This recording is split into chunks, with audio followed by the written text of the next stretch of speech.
Hello बच्चों, let's see the question. A ball rolls down an inclined plane as shown in figure. तो ये आपको figure में shown है, यहाँ से आपके बॉल क्या आ रही है, इंक्लाइन हो रही है. The ball is first released from rest from point P and later from Q. पहले P से रिलीज की जाती है, फिर कहाँ से रिलीज करते हैं, Q से, वो भी इनिशियल वेलोसिटी जीरो से, रेस्ट से. Which of the following statement is और are correct? आपको बताना है, नीचे तीन स्टेटमेंट है, इनमें से कौन सा करेक्ट है, कौन से करेक्ट है. The first statement. The ball takes twice as much time to roll from Q to O as it does to roll from P to O. तो Q से O तक आने में जो टाइम लेता है वो P से O तक आने के टाइम को डबल होता है. Second option. The acceleration of the ball at Q is twice as large as acceleration at P. कह रहा है Q पर acceleration ज्यादा और P पर कैसा है, कम है. And the third, the ball has twice as much as kinetic energy at O when rolling from Q as it does when rolling from P. तो Q O पर आने पर काइनेटिक एनर्जी Q से आने की ज्यादा होती है, P से आने की कम होती है. तो आपको ऑप्शन ए कह रहा है first and second only, B option कह रहा है second and third only, C option कह रहा है first only, and D option says third only. So let's see the key concept of this question.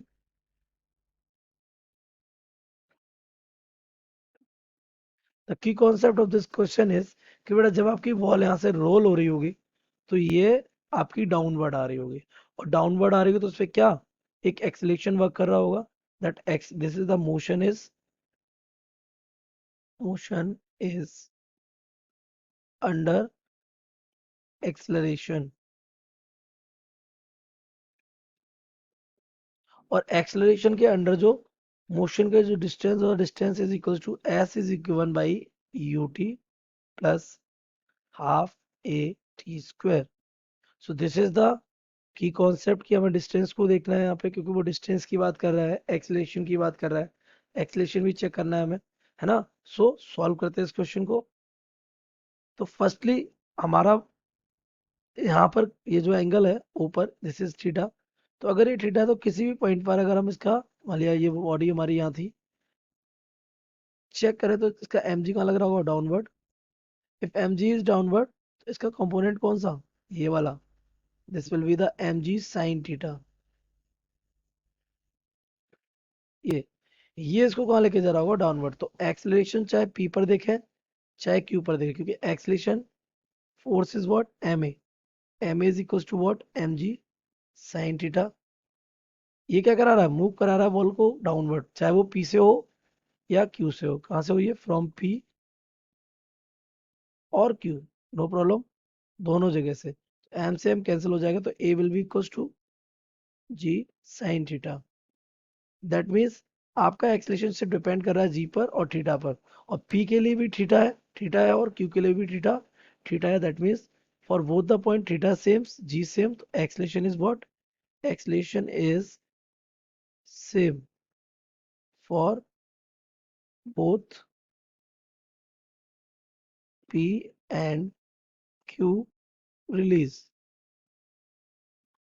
ठीक है, तो ये हमारा पहला कॉन्सेप्ट यहाँ पे काम कर रहा है. नाउ अगर हम डिस्टेंस की बात करें तो मान लिया ओपी हमारा कितना है, सपोज करते हैं जो ओपी इज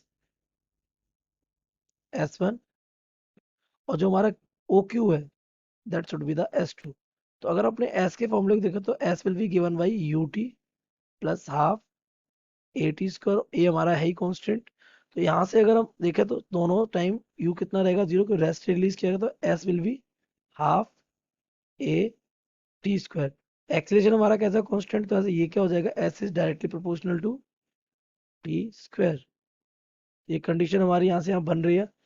तो यहाँ से अगर हम देखें दोनों के लिए तो दिस विल बिकम, और S1 upon S2 will be equal to the T1 square upon T2 square. ये कंडीशन हमारी यहाँ से बन रही है. तो अगर अपने क्वेश्चन को ध्यान से देखें तो ये हमारा क्या है, S1, ये यहाँ से लेकर यहाँ तक, और ये यहाँ से लेकर यहाँ तक, ये हमारा क्या हो रखा है, S2. तो अगर हम इस ट्राइंगल में साइन थीटा लगाएं, किसमें, ओपी है एच वाले में, S1 इज इक्वल टू हो जाएगा हमारा क्या, एच अपॉन साइन थीटा. और अगर हम 2H वाले ट्राइंगल को यूज करें तो S2 यहाँ से आ जाएगा क्या, 2h अपॉन साइन थीटा। तो बेटा अगर हम यहाँ दोनों को डिवाइड करें तो we will get S1 upon S2 is equals to, ये साइन थीटा कैंसिल हो जाएगा, this will h upon 2h, sine theta cancel हो गया, s से h कैंसिल हो जाएगा, तो S1 upon S2 will B 1 upon 2। तो अगर अपनी लास्ट वाली इक्वेशन में S1 अपॉन S2 की जगह वैल्यू रखें तो हमारे यहाँ से आ जाएगा T1 square upon T2 square is equals to 1/2। यहाँ से T2 स्क्वायर क्या आ जाएगा, T2 square will become 2T1 square, है ना। तो ये हमारा क्या है, T2 स्क्वायर निकला है। अगर हम यहाँ से दोनों तरफ रूट ले लें तो ये हमारा क्या हो जाएगा, this will be equals to the under root 2 times of T1। तो एक रिलेशन हमारा टाइम का ये आया। Okay, now for third option, third point, third statement क्या कह रहा है, अबाउट द काइनेटिक एनर्जी। तो काइनेटिक एनर्जी के लिए अगर चेक करें तो पॉइंट पी पर जो पोटेंशियल एनर्जी होगी, तो we can say point P is at capital H and Q is at 2h। So P की कैसी, P has potential energy कितना, mgh, and Q has potential energy कितना, डबल ऑफ mgh। तो ये जब downward आएगा तो भाई कंजर्वेशन ऑफ एनर्जी,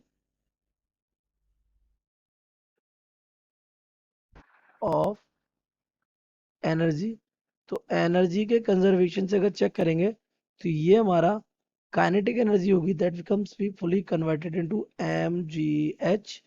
और जब ये हमारा फुली नीचे आएगा तो इसकी kinetic energy will be converted into, ये किसके लिए, Q के लिए, किसके लिए, P के लिए, 2mgh।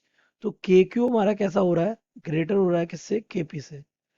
तो अगर अपने सारे स्टेटमेंट्स को चेक करें तो first statement says the ball takes twice much time to roll from Q, नहीं, हमारा टाइम कैसा कैसे रिलेट हो रहा है, time is relating from root 2 times, so it is incorrect, first option is incorrect. For second statement, the acceleration of ball at Q is twice as large as point P.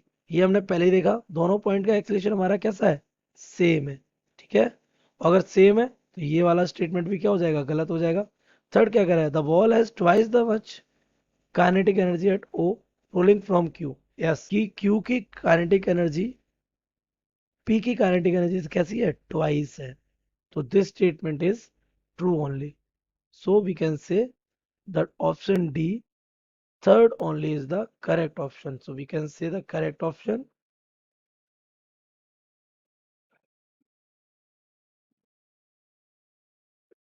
D. I hope you have understood it well. Best of luck.